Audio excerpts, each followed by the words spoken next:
Hare Krishna.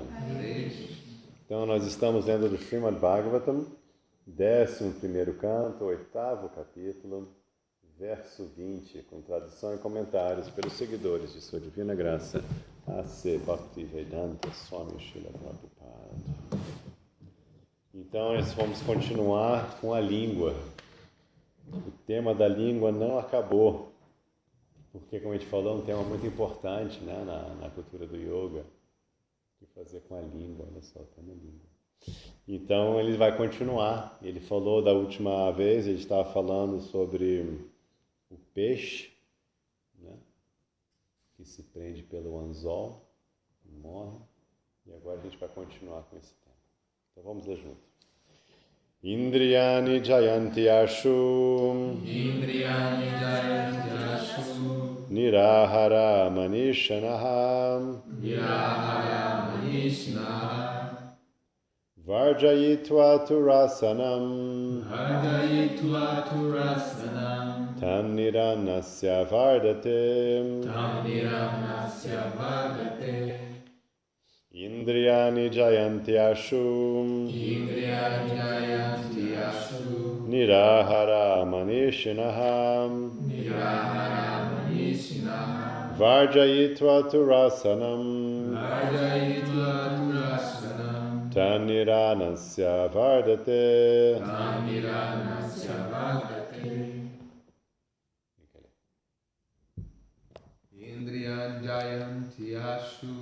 Indriyani jayanti ashu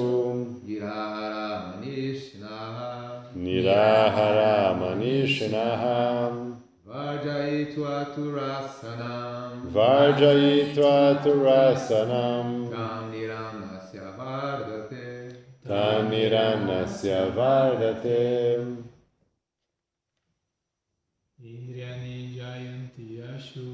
Indriyani jayanti ashu Nirahara manishanaha Varjayitva turasanam Tam niranasya vardate.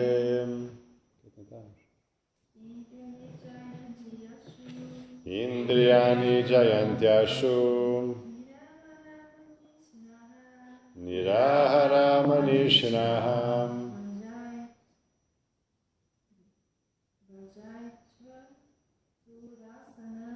Varjayitva turasanam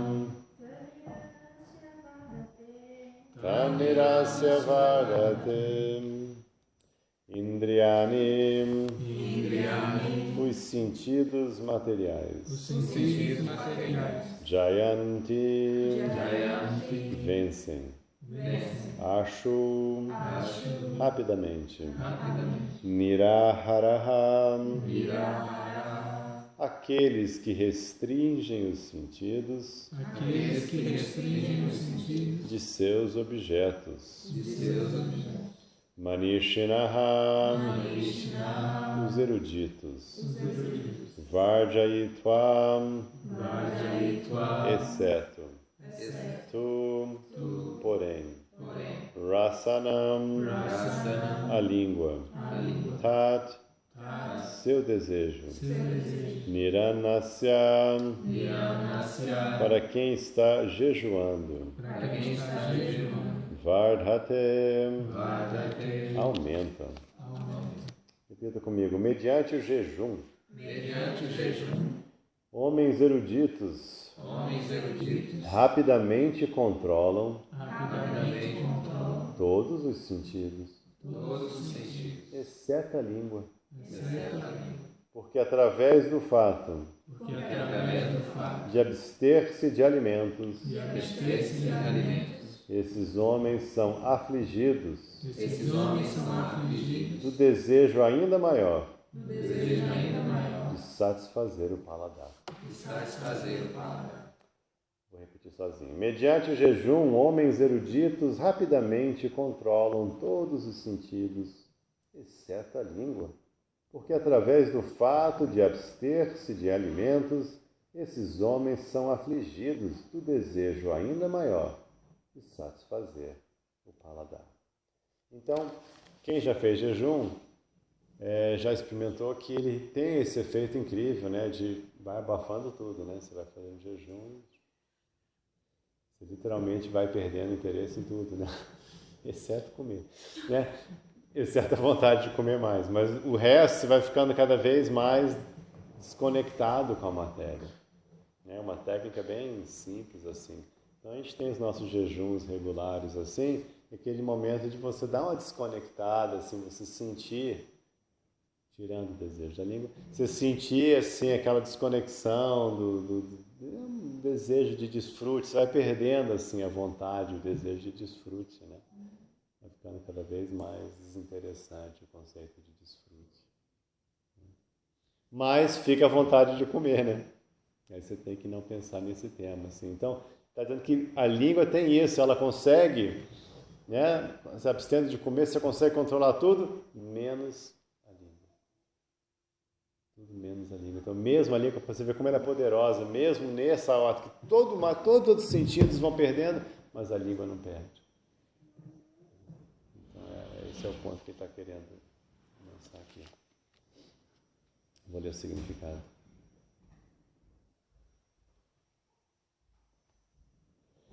Na América do Sul há um provérbio que diz que quando a barriga está cheia, o coração fica contente. Logo, quem come suntuosamente está alegre, e se alguém se priva de alimentação adequada, seu apetite se torna ainda mais voraz. A pessoa inteligente, porém, não cai sob o controle da língua, senão que tenta progredir em consciência de Krishna, aceitando os restos de alimentos oferecidos ao Senhor, prasada. A pessoa aos poucos purifica o coração e automaticamente se torna simples e austera. A este respeito, Srila Bhaktisiddhanta Sarasvati Thakur diz que a função da língua é satisfazer-se com as variedades de sabores, mas, por percorrer as 12 florestas sagradas de Vrajamandala, Vrindavana, a pessoa pode se livrar dos 12 sabores do gozo dos sentidos materiais.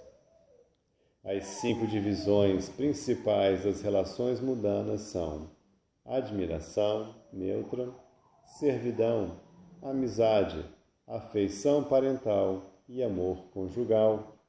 As 7 características subordinadas das relações mundanas são humor material, espanto, cavalheirismo, compaixão, ira, temor e horror. Originalmente, essas 12 raças ou sabores das relações são intercambiadas entre a Suprema Personalidade de Deus e a entidade viva no mundo espiritual. E por percorrer as 12 florestas de Vrindavana, podem se reespiritualizar os 12 sabores da existência pessoal. Desse modo, a pessoa se tornará uma alma liberada, livre de todos os desejos materiais. Se alguém tenta artificialmente renunciar ao gozo dos sentidos, sobretudo da língua, o esforço fracassará e, de fato, o seu desejo de gozo dos sentidos aumentará como resultado da privação artificial. Só através da experiência de verdadeiro prazer espiritual em relação com Krishna é que se pode renunciar aos desejos materiais. Então esse ponto é muito importante, né? Começar tem essa coisa poética, Bhaktisiddhanta Maharaj faz essa comparação dos 12 raças que são mencionadas, né, no Bhakti Rasamrita Sindhu, desenvolvidas pelos 6 Goswamis, esse conceito das 5 raças principais, os 5 relacionamentos com Krishna, e com essas 7 adicionais sentimentos, raças, sabores do relacionamento. Então, dentro de cada relacionamento, você pode ter aspectos desses 7 também. São chamados sub-raças, subgostos, né? Sabores do relacionamento amoroso, né? Do relacionamento entre pessoas.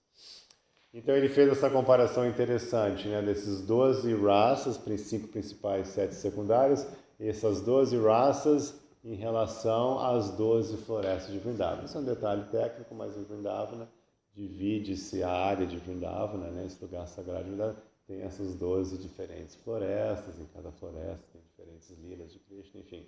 Então ele dá esse exemplo, a pessoa que se absorve no humor de Vrindavana, ela então vai gradualmente se livrando das versões materiais dessas 12 raças.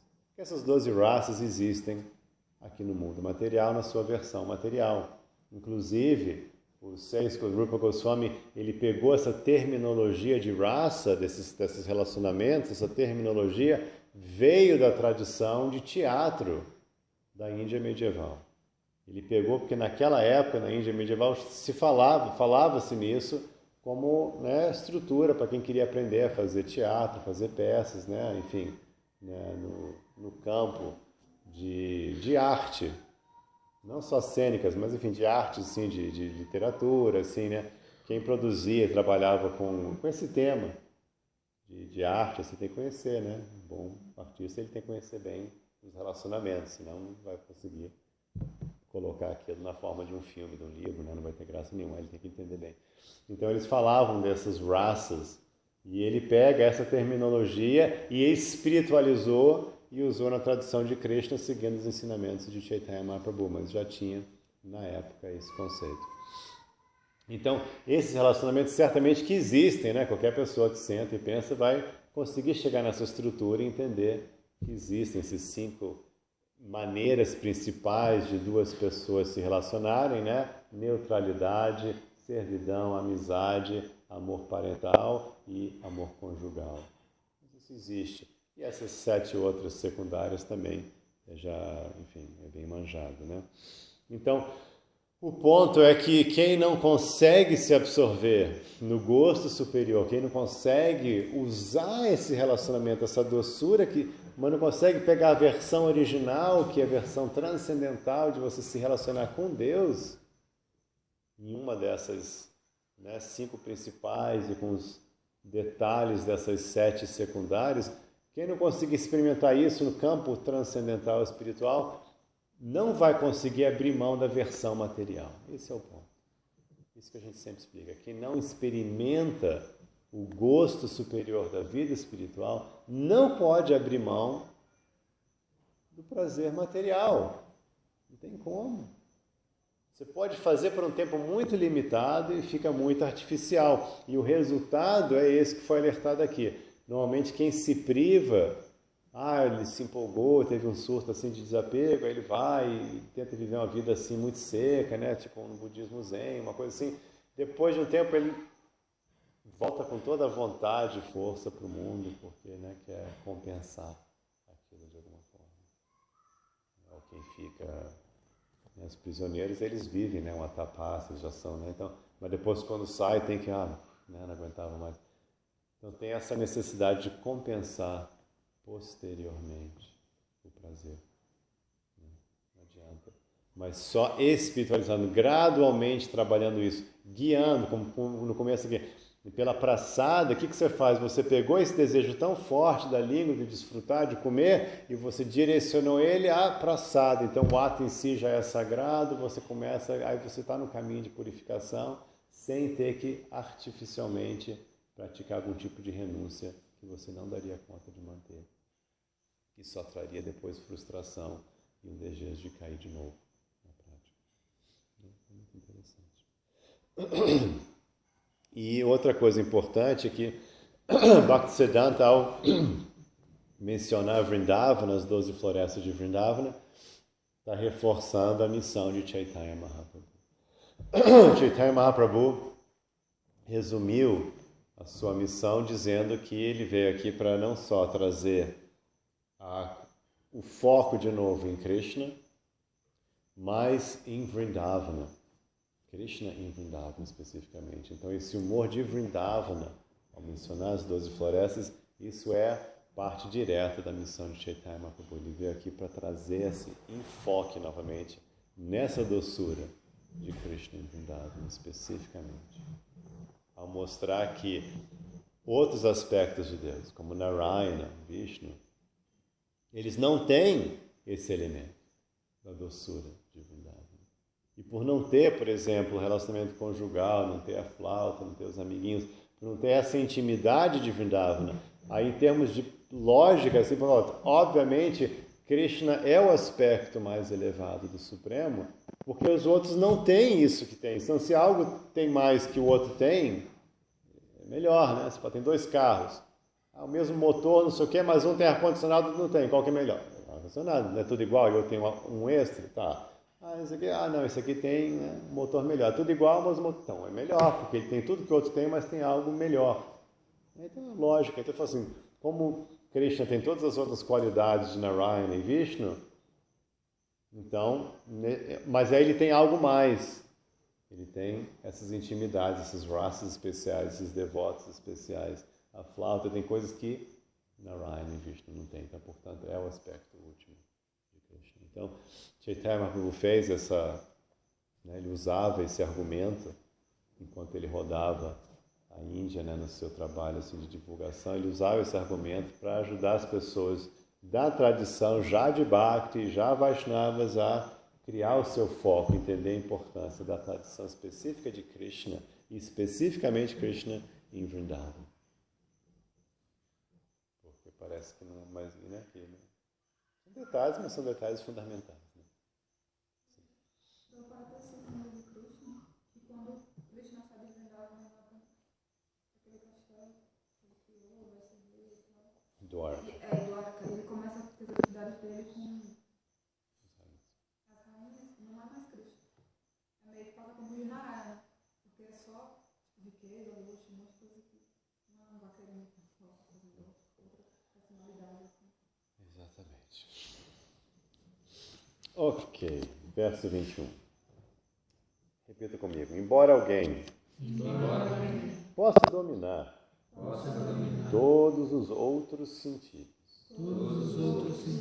enquanto a língua não for dominada,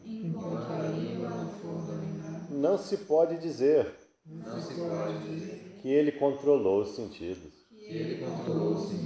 Porém, se alguém é capaz de controlar a língua, então entende-se que ele tem pleno controle sobre todos os sentidos. Vou repetir sozinho. Embora alguém possa dominar todos os outros sentidos, enquanto a língua não for dominada, não se pode dizer que ele controlou os sentidos. Porém, se alguém é capaz de controlar a língua, então entende-se que ele tem pleno controle sobre todos os sentidos. Então a gente falou sobre isso na última aula, esse ponto do yoga muito interessante, que fala que a língua é o ponto-chave, é o mais difícil de controlar. E a gente falou bastante na última aula sobre esses 2 aspectos. Quais são os 2 aspectos da língua? Falar e comer. Falar e comer. Então quem consegue direcionar a sua vibração e o seu comer, aí ele já controlou tudo. Dali ele já conseguiu controlar o resto. Isso já vai trazer uma sobriedade sobre a mente, sobre os sentidos, só pela língua. Então esse ponto está sendo falado aqui, né, milhares e milhares de anos atrás, e foi bem reforçado por Rupa Goswami. 6 Goswamis, né, reforçaram bem esse ponto. Dando essa ênfase, né, todo o néctar da instrução começa falando isso, né, que quem controla já pode ser um guru para o resto do mundo, depois fala, né? Assim, é bem importante esse ponto. Significado. Através do comer, todos os sentidos recebem energia e atividade. E dessa maneira, se a língua não for controlada, todos os sentidos serão arrastados para a plataforma de existência material. Portanto, por todos os meios se deve controlar a língua. Se a pessoa jejua, todos os outros sentidos se enfraquecem e perdem a potência. A língua, porém, fica mais ávida de saborear preparações deliciosas. E quando ela afinal satisfaz a língua, todos os sentidos logo se descontrolam. Por isso, Srila Vishwanath Chakravarti Thakur aconselha que se aceite Mahaprasadam, ou os restos da comida do Senhor, em proporção moderada.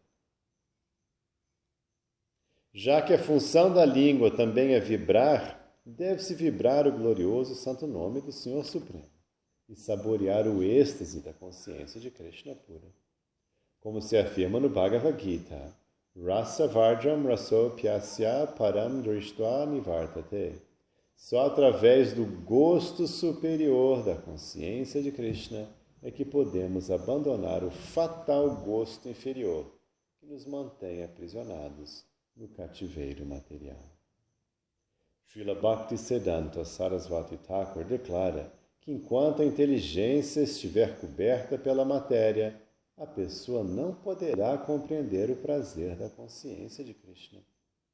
Para tentar desfrutar sem Krishna, a entidade viva deixa a morada do Senhor Supremo, chamada Vrajabhumi, e desce ao mundo material, onde logo perde o controle dos sentidos.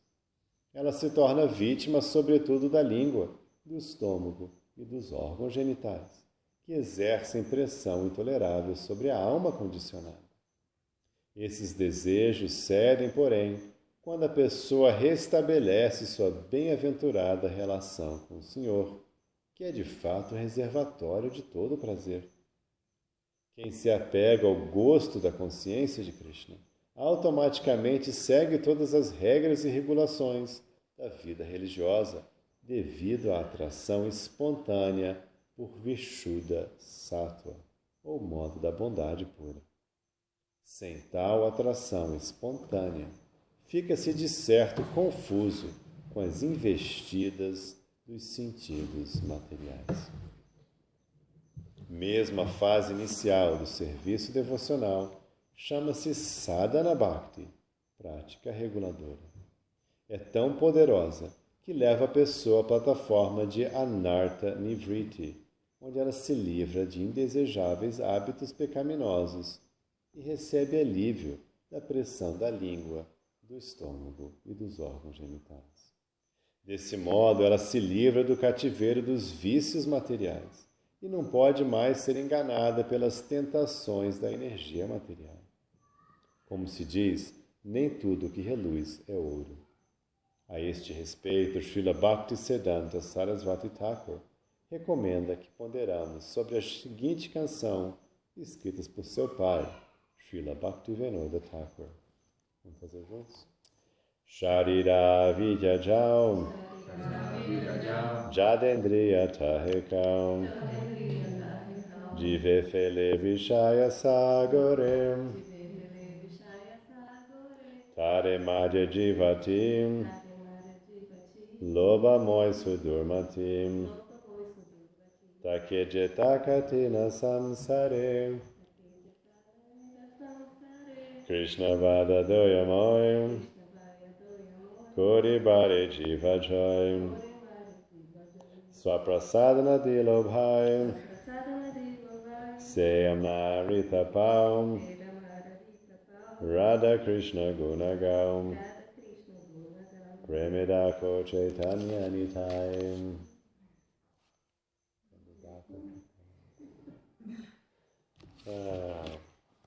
Bom, essa é a canção que se canta tradicionalmente antes de comer prasada. Mas essa é a cançãozinha que se canta. Vou ler a tradução. Ó Senhor, este corpo material é a personificação da ignorância, e os sentidos são uma rede de caminhos que conduzem à morte. De alguma forma caímos neste oceano de gozo dos sentidos. E de todos os sentidos, a língua é a mais voraz e incontrolável. É muito difícil dominar a língua neste mundo. Mas tu, querido Krishna, és muito bondoso conosco e nos deste tão saborosa prasada, só para controlarmos a língua.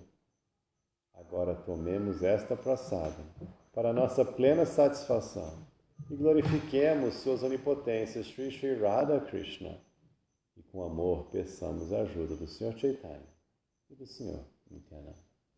Uma oração muito bonita, né? Com esse foco de novo na prasada e no controle da língua. Então a gente vê que Chaitanya Mahaprabhu enfatizou isso, né? O projeto dele é Sri Krishna Sankirtana. Então ele convidou todo mundo a fazer esse processo de praticar o mantra processo de entoar os santos nomes do Senhor, o mantra, como forma mais eficaz e fácil de elevar a consciência pela vibração do mantra dos santos nomes do Senhor. Então, vibração e língua, prasada, né? Toda a lila de Chaitanya Mahaprabhu tem esse foco também muito grande em prasada, sempre, né? Distribuição de prasada, festivais e sempre esse foco. E depois ele foi ficar em Jagannatha Puri, né? Ele passa esses últimos 24 anos em Jagannatha Puri, e lá em Jagannatha Puri é famoso pela prasada, né?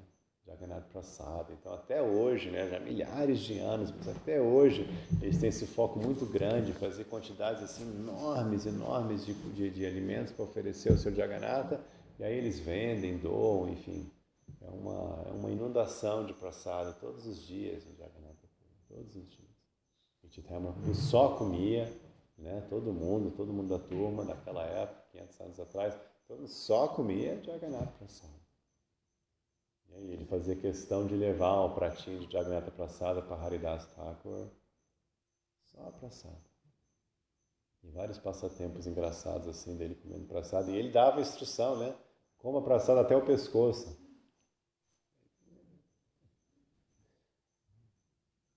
Tem um cachorrinho que foi libertado comendo prasada. Ele te joga assim, um cachorrinho que estava lá, vai ser um cachorro legal que estava lá com todo mundo, mas aí tem uma hora que ele joga um pedacinho de prasada e o cachorrinho, a última coisa que ele faz, ele come. Todo mundo vê o cachorro se libertar. Então assim, mas também é da mão de Chaitanya Mahaprabhu. Mas então, né, é muito importante prasada. Aí tem desde a infância dele, ele faz lilas que enfatizam a importância da prasada, até os últimos momentos, sempre enfatizando. E ele mesmo tem algumas lilas comendo muita prasada, e lilas com Nityananda, com Advaita, Acharya, enfim. É lila de prasada do começo ao final da vida de Chaitanya Mahaprabhu. Um foco muito grande. Uma coisa simples, e claro, Prabhupada veio com essa lila também. Como eu já falei para vocês, né, Prabhupada fazia questão absoluta que todo mundo recebesse alguma prasada. Não importasse se vinham as deidades, escutavam aulas, se ouviam as deidades, né? Cantava. Não, isso tudo bem, mas tinha que comer prasada. Sempre esse ponto. Distribuir prasada. A gente pode fazer o mesmo. Né?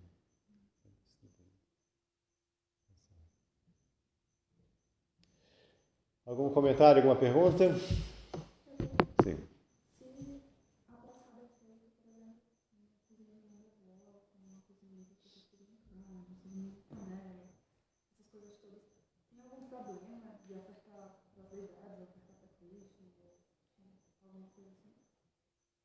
São 50 tons de bhakti aí, né? Quer dizer, tem que ver, né? Assim, tem a perfeição, né? E tem o que está completamente errado, né? E entre as duas coisas tem esses níveis, né? Então, logicamente que a gente não quer fazer, né, princípio, né? A gente não quer usar a panela que é usada para fazer outras coisas, carne e tal. Não quer. Certamente que a gente não quer misturar, aí já, né? Eu tinha uma sujeirinha lá. Então, assim, mas e aí? Tá aí, né? Vai fazer o quê? Então faz, né? Mas quando você fala, a gente não quer fazer isso, fazer uma panela, não seria um capricho nosso por querer estar servindo. Não, eu digo assim, não se deve. Não se deve. Né? Não se deve. Aí vai níveis, né? Assim, até que a faca, o tabuleiro, né?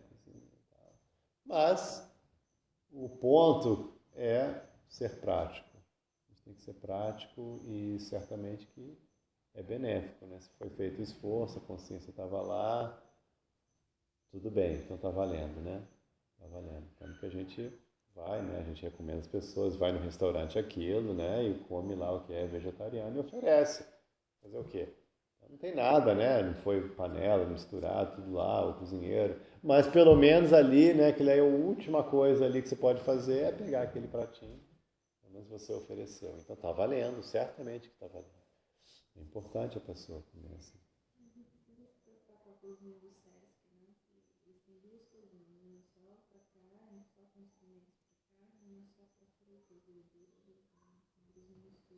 Que até é um padrão mesmo da Secretaria de Saúde, né? Em geral, mas isso é uma diretriz, né, nacional. Mas enfim, então a gente faz o possível, faz o melhor possível. Nunca fez. Ok? Você ia falar alguma coisa? Não. Ok, então muito obrigado por seu tempo e paciência. Hare Krishna, Srila Prabhupada Ki Jai.